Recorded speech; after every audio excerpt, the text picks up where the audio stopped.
Pronto, vamos lá. Começamos. Boa noite. Tivemos algumas falhas técnicas aí na transmissão.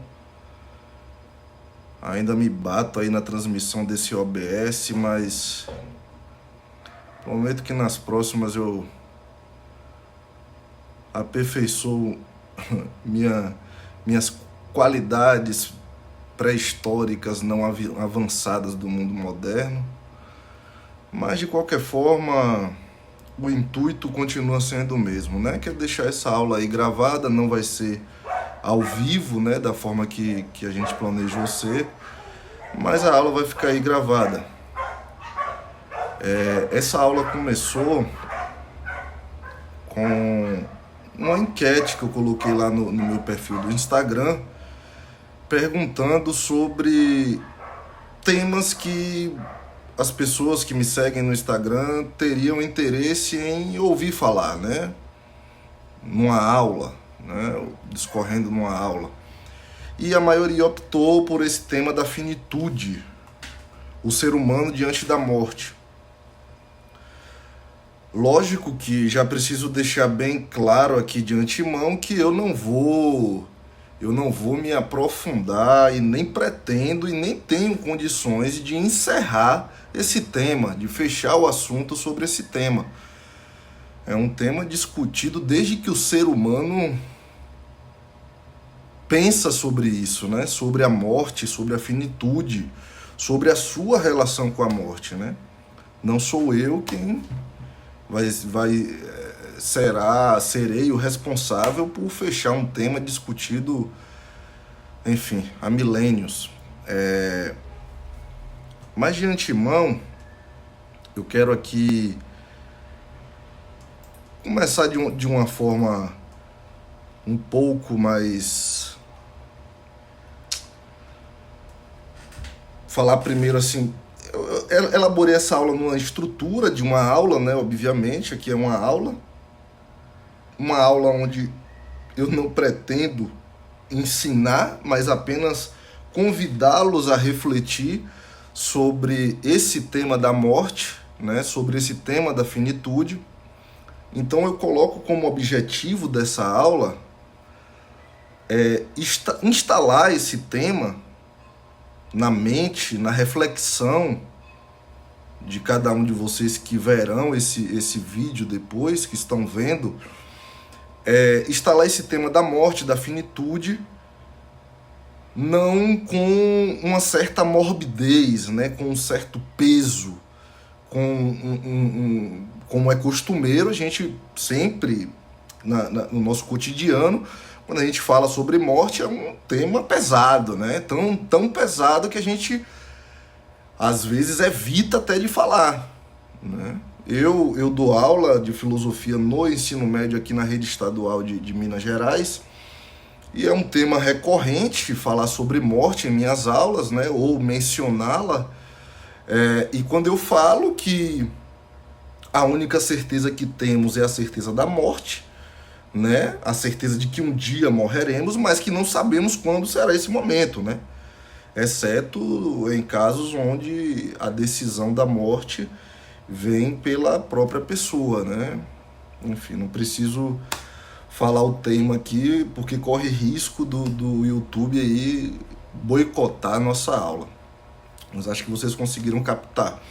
Então, assim, toda vez que eu falo sobre isso em sala de aula, lá com meus alunos daqui da rede estadual de Minas Gerais, no ensino médio, e que eu falo que a morte é nossa única certeza, e sendo nossa única certeza também é uma incógnita, porque dentre várias incógnitas que permeiam o assunto da morte, uma das quais é que não sabemos quando será a nossa, né?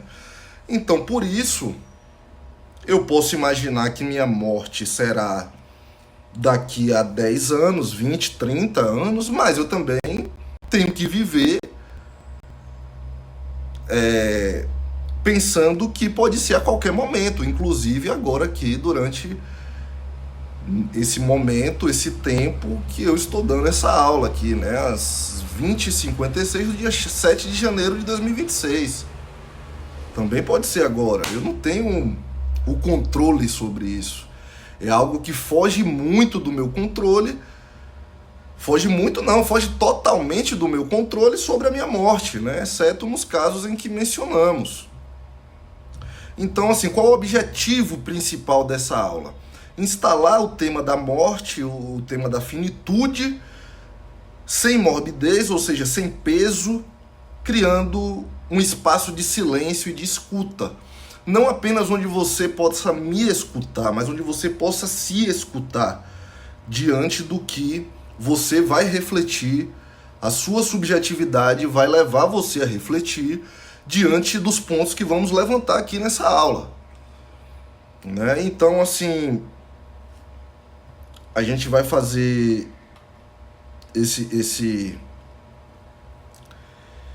vai tentar trazer esse espaço de silêncio, de escuta e reflexão, obviamente. O silêncio e a escuta para gerar reflexão como uma consequência desse par, que se vai se tornar uma tríade depois. Então, só quero me apresentar, né? Já falei um monte, eu falo bastante, sou professor, então quem é ou quem conhece professor sabe que temos o hábito de falar muito.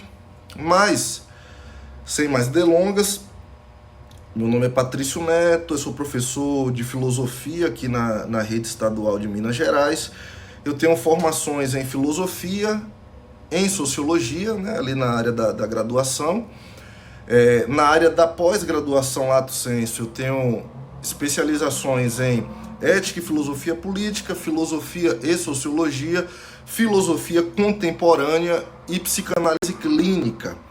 Também tenho uma formação contínua em psicanálise, que na verdade a psicanálise foi quem me levou a estudar todas essas coisas que eu acabei mencionando aí, né?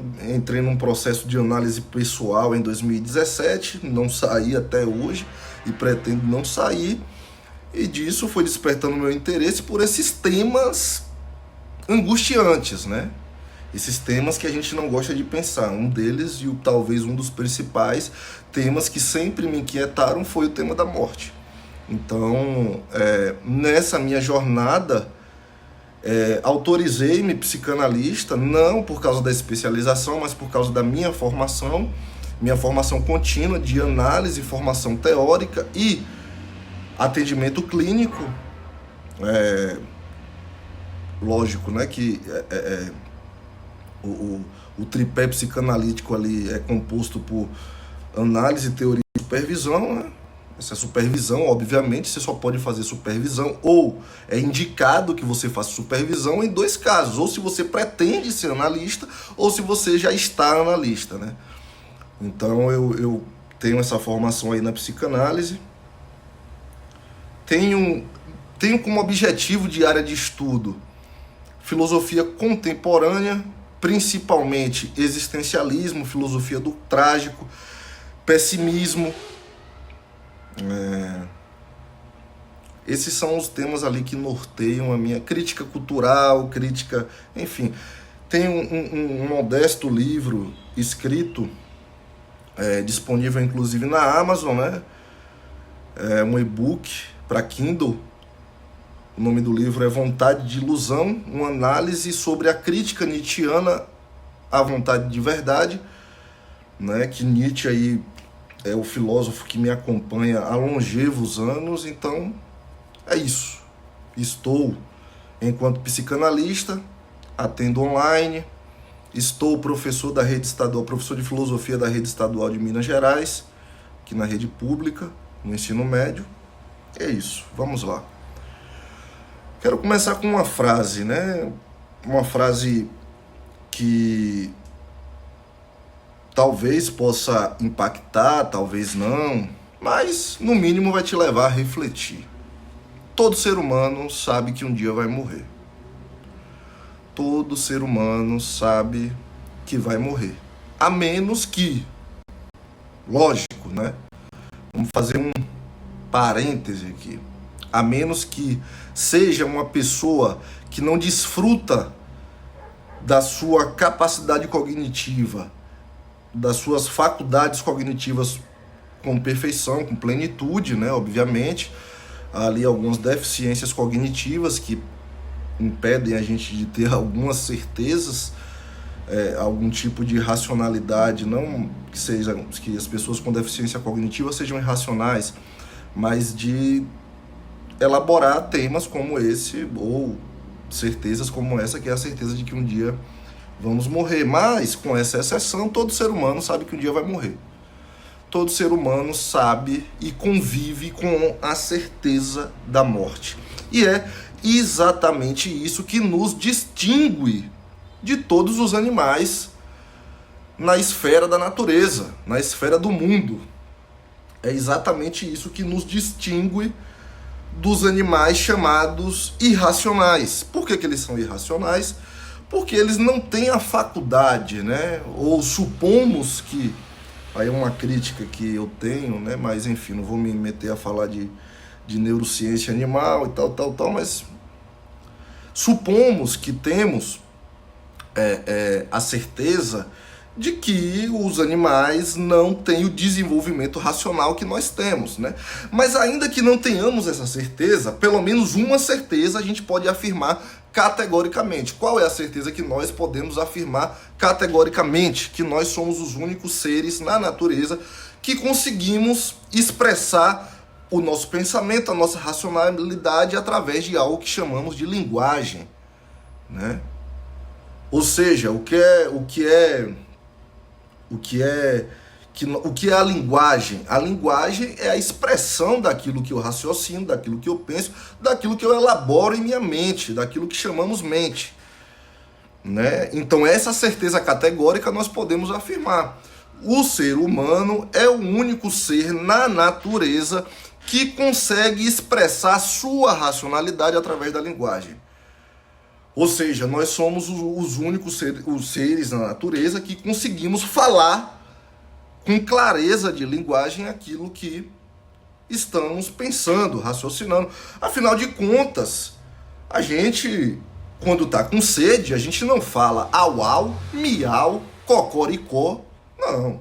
Quando está com sede e você está na casa de uma visita, você fala: você pode me ver um copo d'água, por favor? Estou com sede. Quando você quer fazer suas necessidades, está na casa de uma visita, você fala: posso ir ao banheiro? Né? Ou se você tiver mais intimidade, vou ali no banheiro, estou um pouco apertado.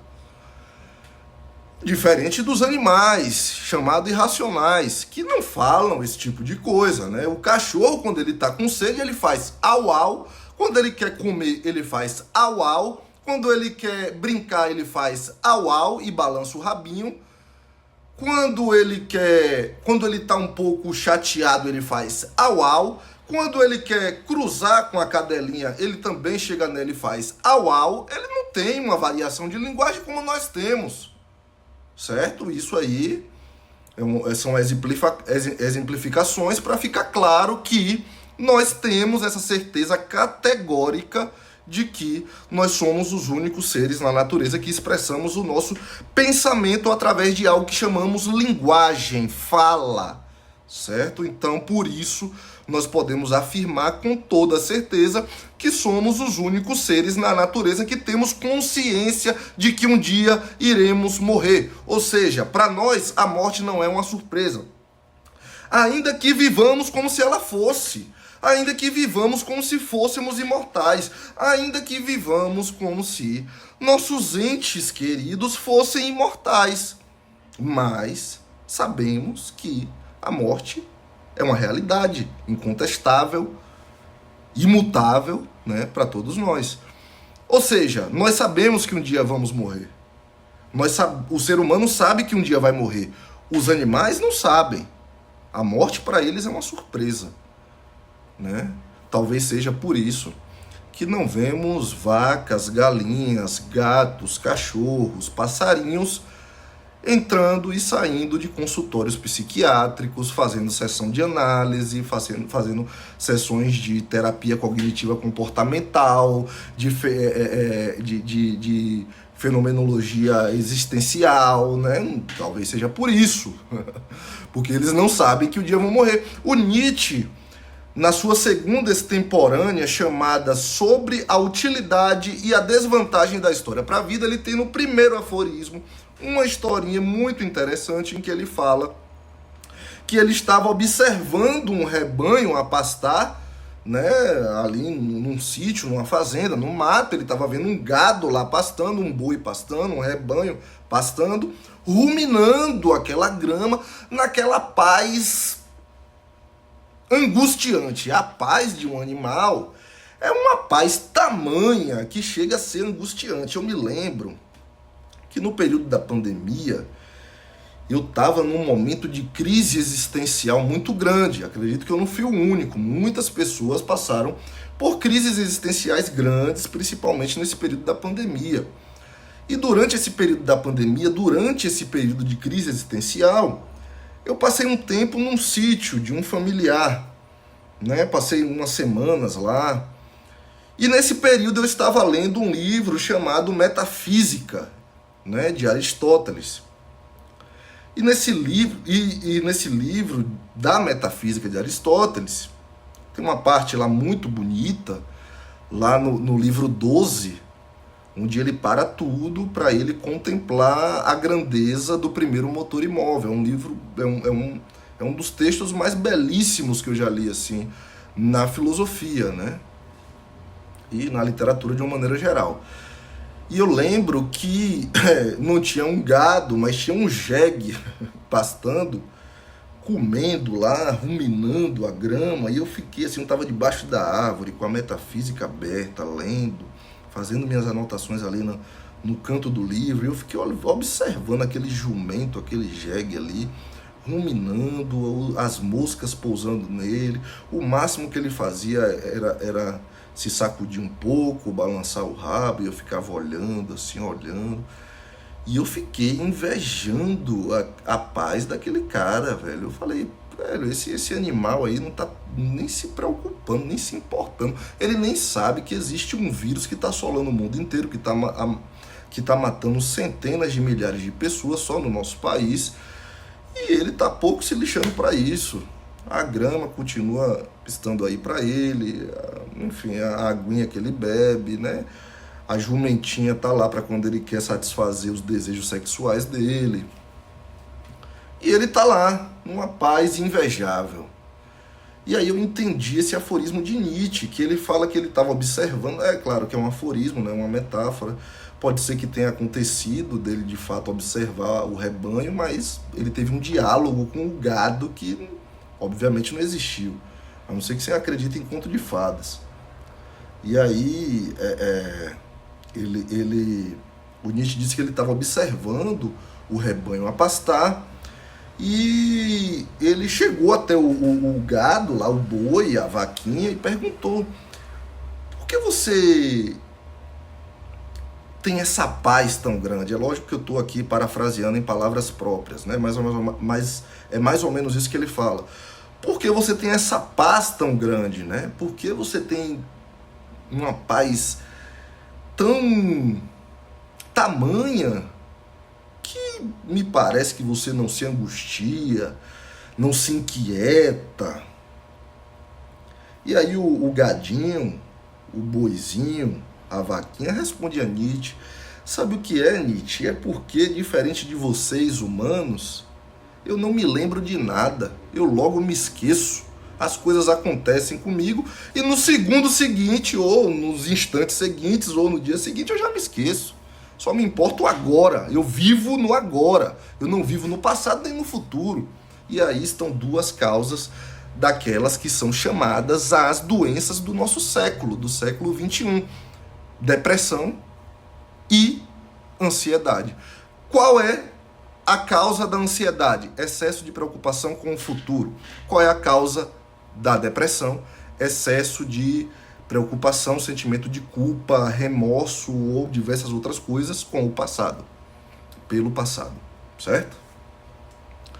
Enfim, passando mais as divagações, deixa eu beber uma água aqui que a boca dá uma secada.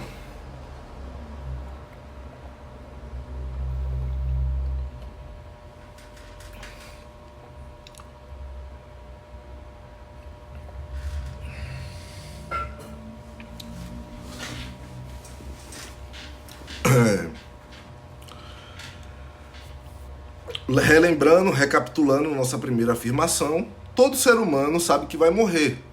E agora eu faço uma segunda afirmação. Quase ninguém vive a partir disso. Ou seja, quase ninguém tem sua vida pautada, baseada nessa certeza de que a morte é categoricamente uma certeza iminente. Ninguém vive a partir disso, né? E aí a gente pode pensar o quê? A morte, ela não é um problema médico, ela é um problema humano. É um problema existencial. Certo? Afinal de contas, a gente não pode pensar só nas características clínicas, médicas. Quando eu falo clínica, eu falo da clínica médica aqui, da morte, né? A gente tem que pensar nas características que são as principais existenciais, nas implicações existenciais que o problema da morte pode trazer para as nossas vidas, né? E aí eu trago mais uma afirmação, ou seja, não sofremos porque vamos morrer. A gente não sofre porque sabemos que um dia vamos morrer. Nós sofremos porque vivemos como se não fôssemos morrer. Vivemos como se fôssemos imortais. Essa aí é uma verdade, uma certeza que a gente, uma falsa certeza que a gente tem, uma falsa verdade que a gente tem, né?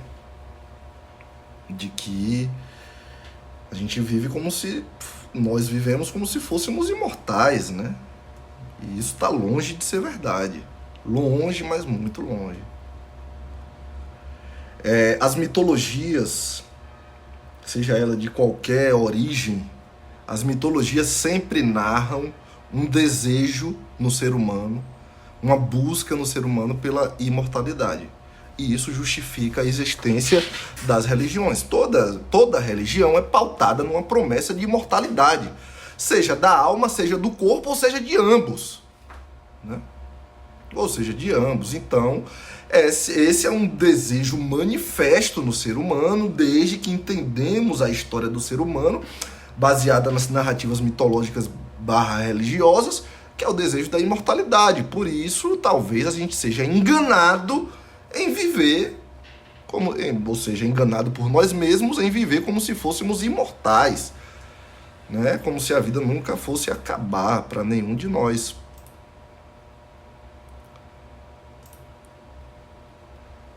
E aí, diante de todas essas divagações que fizemos aqui, isso aqui foi só uma introdução, certo? É só uma introdução. E aí fica um ponto central. Qual que é o ponto central? A morte não é só o fim da vida. É isso que eu quero deixar. Eu não quero... Vamos para ver se vocês estão entendendo o cerne da coisa aqui. Eu não quero tratar da morte como um motivo de desespero, ou como um motivo clínico médico, ou como um motivo patológico. Não, eu quero tratar da morte não apenas como o fim da vida, mas como algo que estrutura a própria vida. A nossa vida é estruturada a partir da nossa relação com a morte. Se temos consciência de que ela pode acontecer a qualquer momento, a nossa relação com a morte vai ser uma. Se negligenciamos esse fato incontestável de que a morte é uma realidade iminente a qualquer um de nós, a todos nós, a nossa relação com a morte vai ser outra. E a nossa estruturação da vida vai ser outra. O que fazemos de nossa vida vai ser de outra forma. Certo? E aí eu quero trazer aqui... Eu trouxe, na verdade, né, só lembrando que 3 pontos aqui nessa introdução da morte como um problema humano. A morte, ela estrutura nossos desejos, ela talvez ou quase certeza é o motivo de muito dos nossos sofrimentos, e ela estrutura as nossas escolhas. Ela pauta as nossas escolhas. Certo? Então, agora eu quero falar um pouco sobre a relação da psicanálise com a finitude. com a morte. Vamos começar falando pelo pai da psicanálise, o nosso querido doutor Freud, né, que elaborou dois conceitos importantíssimos na psicanálise, que são os conceitos de pulsão de morte e de repetição.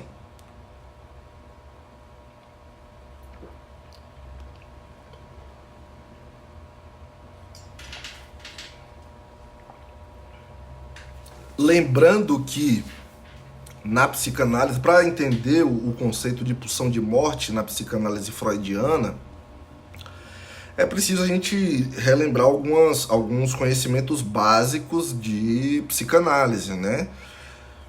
Bem basilares, fundamentais, assim como, por exemplo, que existe uma dicotomia e uma dualidade dentro de nós, certo? Ele vai extrair essa questão da dualidade também da filosofia, principalmente da filosofia de Nietzsche, que Nietzsche tem ali a dualidade entre o apolíneo e dionisíaco, que eu não vou me aprofundar nisso, senão vai ficar muito extensa, mas o Nietzsche pega esses conceitos de apolíneo e dionisíaco de Nietzsche, né?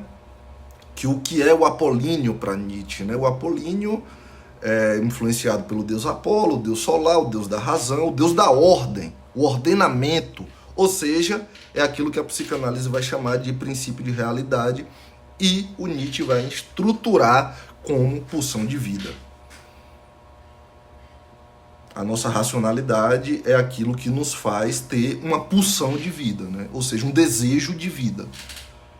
Um impulso que nos faz buscar a vida, certo?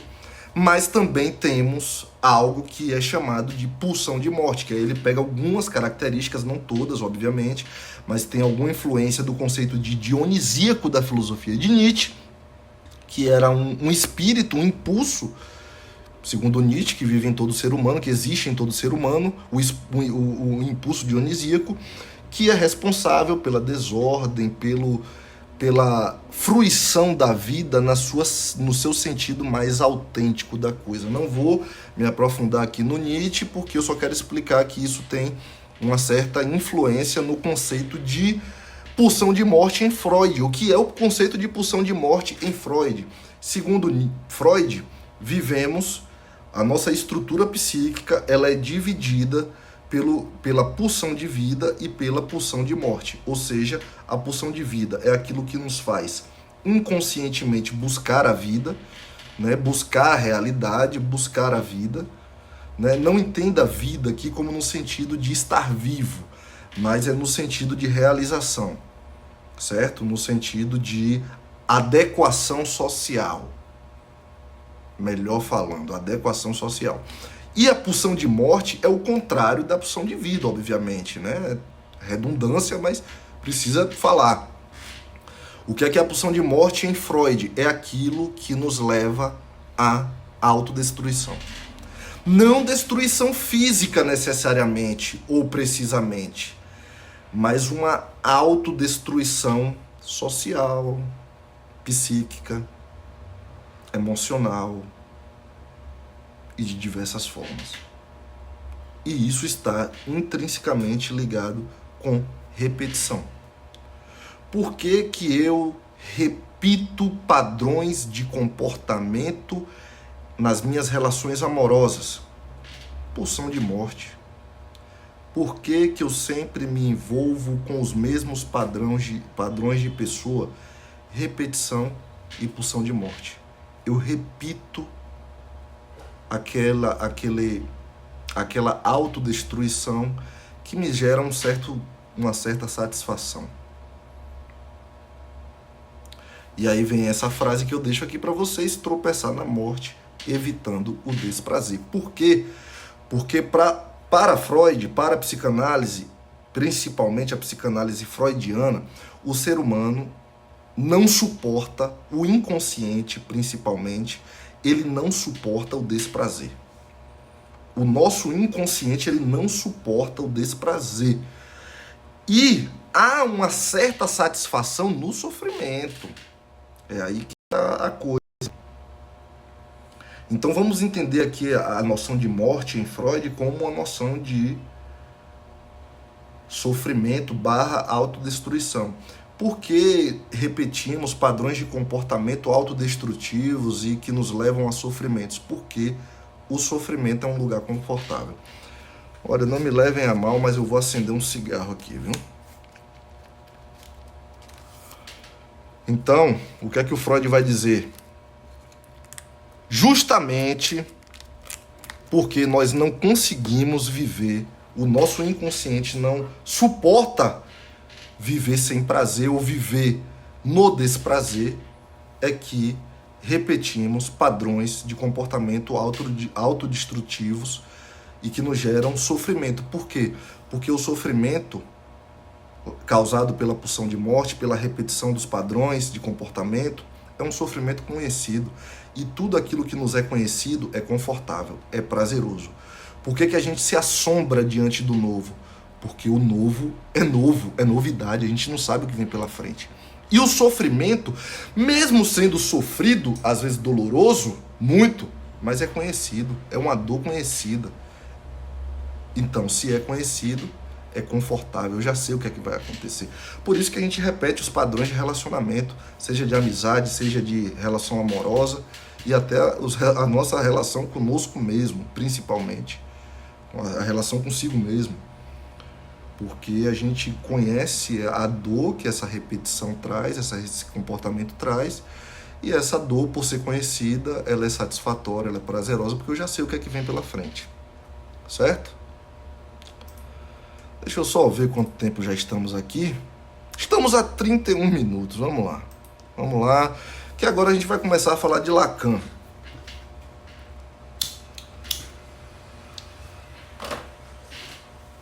Ainda falando sobre a relação da psicanálise com o tema da morte ou da finitude,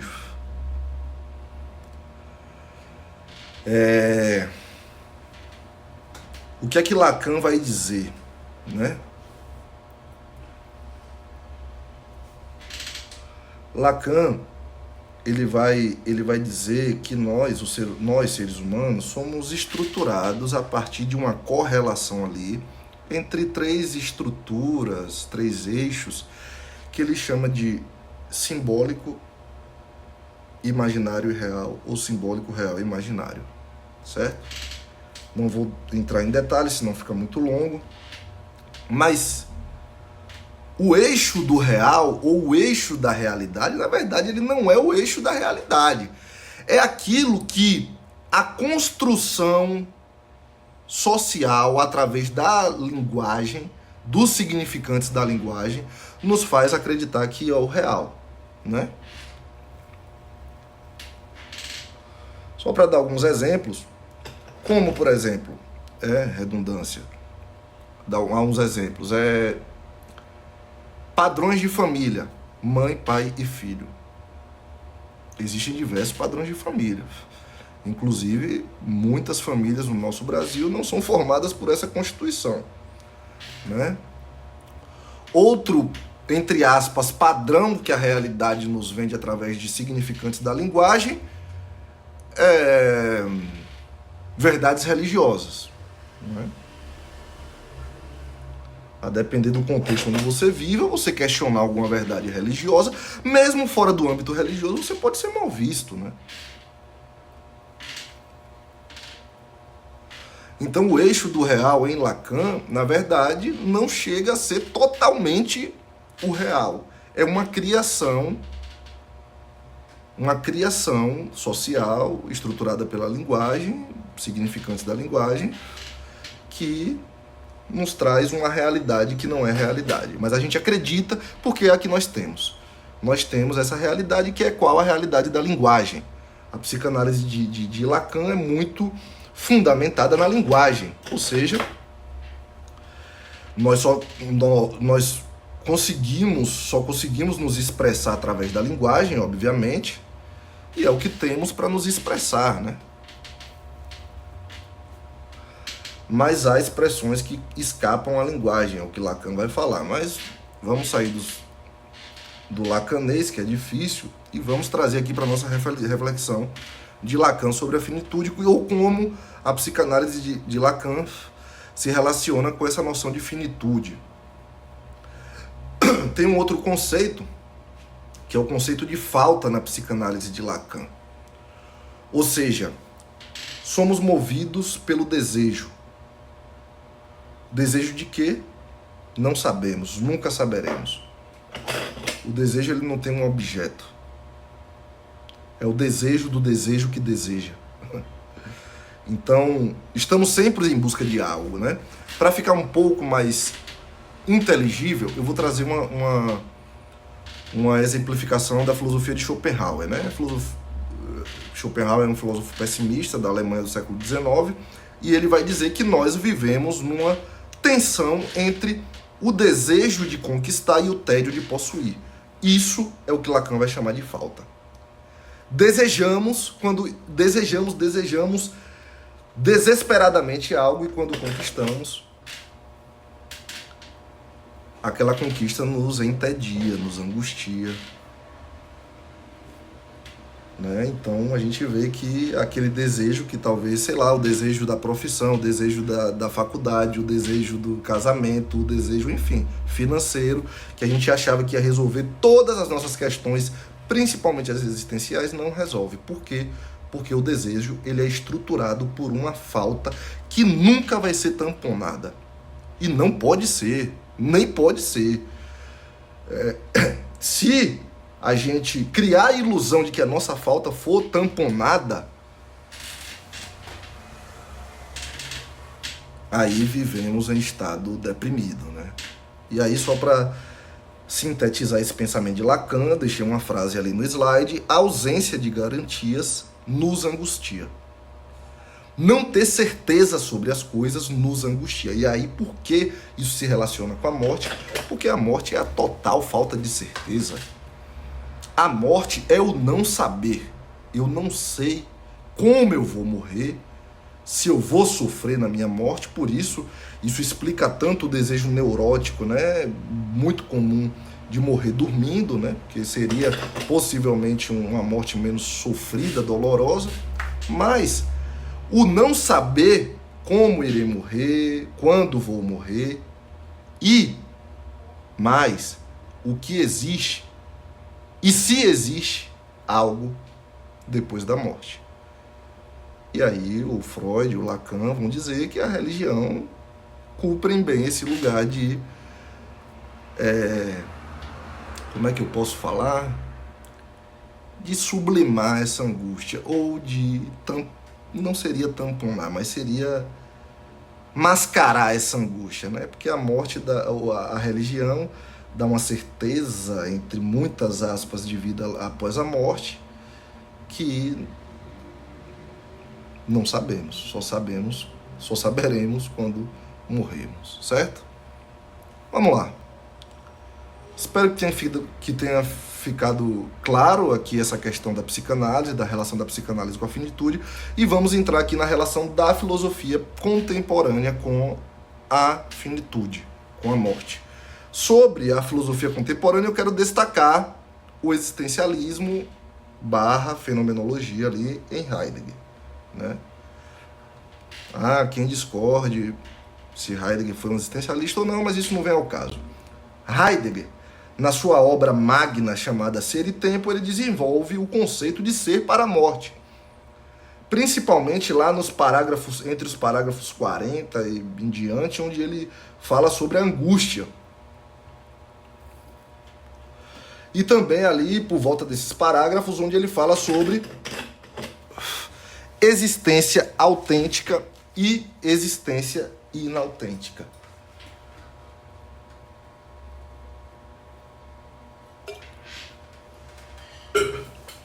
O que é uma existência inautêntica para Heidegger?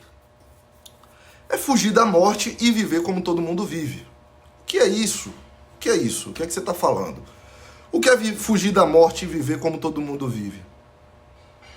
É ficar preocupado com a sequência de stories amanhã do Instagram de Virgínia. É ficar preocupado com quem serão os participantes do BBB 2026. É ficar preocupado com, sei lá, banalidades, trivialidades que não mudam decisivamente nada em nossas vidas. Isso, para Heidegger, é uma vida e uma existência inautêntica. Por quê? Por que é inautêntica? Porque quem vive assim não vive tendo a realidade da morte como um fator estruturante da sua vida. Por quê? Porque para Heidegger, todos nós somos ser para a morte. Somos um ser para a morte. Ou seja, devemos estruturar a nossa vida diante da realidade da morte, de que vamos morrer um dia. Ou seja, não me importa a morte, importa que um dia irei morrer. Não sei quando, vou morrer. Então, sabendo disso, o que é uma vida autêntica para Heidegger? É uma vida que é estruturada a partir da realidade e da certeza da morte, que, não se preocupando com as especulações do que vem após a morte, mas com o que eu faço da minha vida enquanto estou no aqui e agora.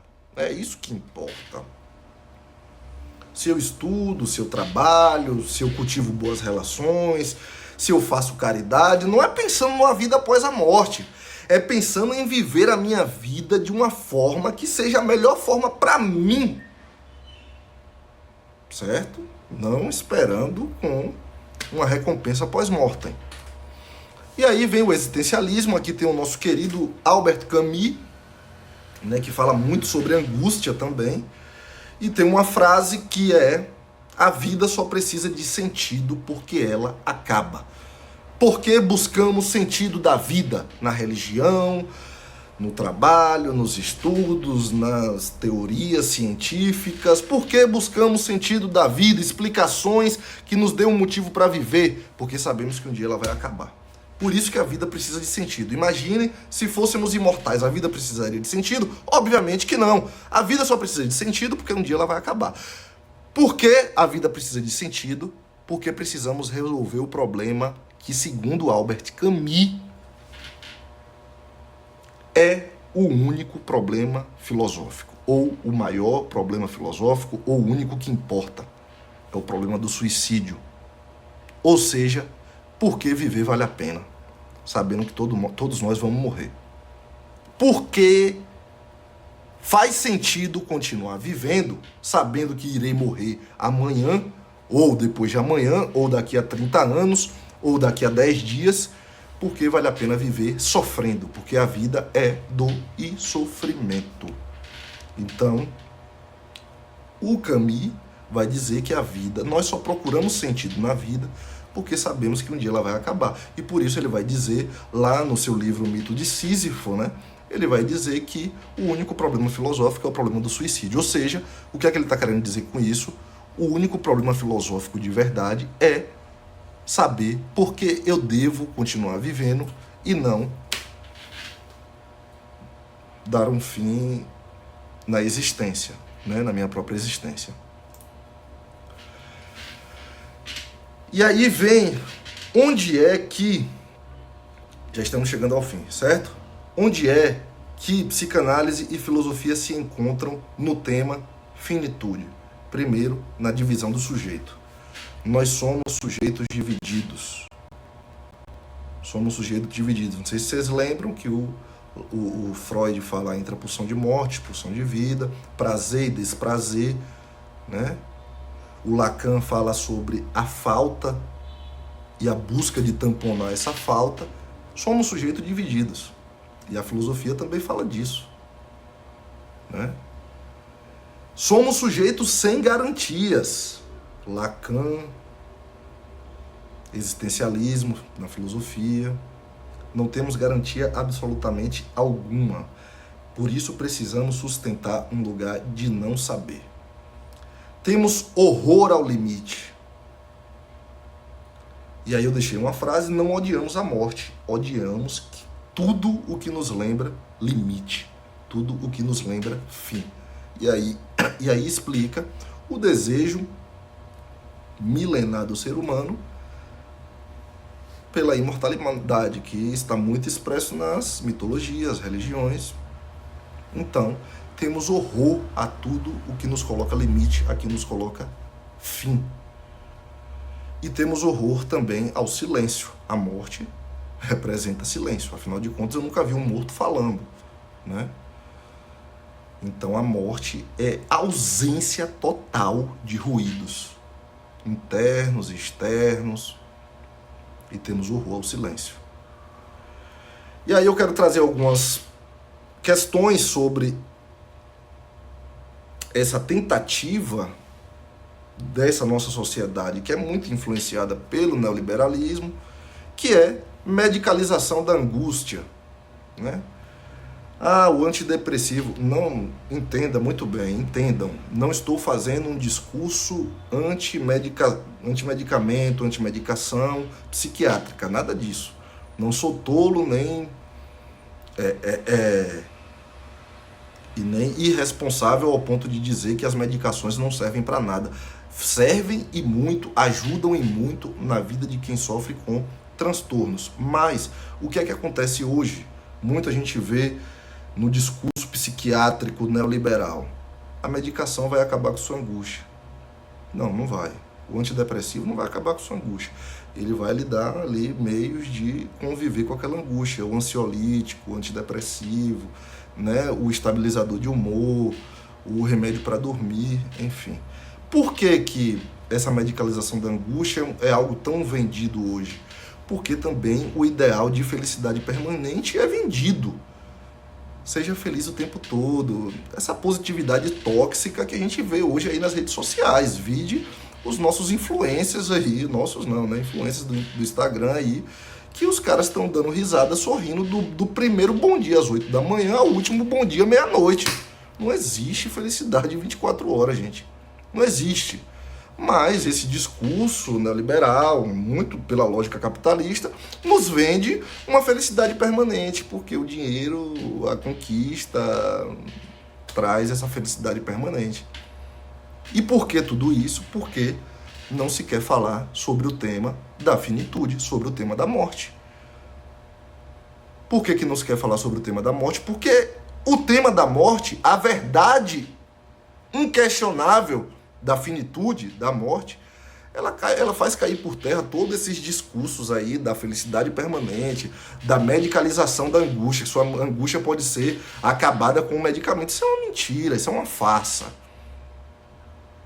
que só é vendida porque esquecemos de refletir sobre a única certeza, a única garantia que temos, que é a garantia de que um dia iremos morrer. E aí eu quero deixar essa frase para finalizar: a morte não tira o sentido da vida, ela impede que a vida seja qualquer coisa. Certo? A morte, ela não tira o sentido da vida, ela impede que a vida seja qualquer coisa. Ou seja, refletir sobre a morte me faz viver uma vida autêntica, uma vida com sentido, com verdadeiro sentido, e não uma vida baseada em sentidos triviais e banais. Agradeço a atenção de todos vocês. Quero pedir, deixem like, compartilhem, se inscrevam no canal, certo? Compartilhem com pessoas que você acha que possam se interessar por esse tema. Deixem likes, deixem comentários. Se tiverem dúvidas, deixem nos comentários que eu tento responder futuramente em outros vídeos. Obrigado e até uma próxima.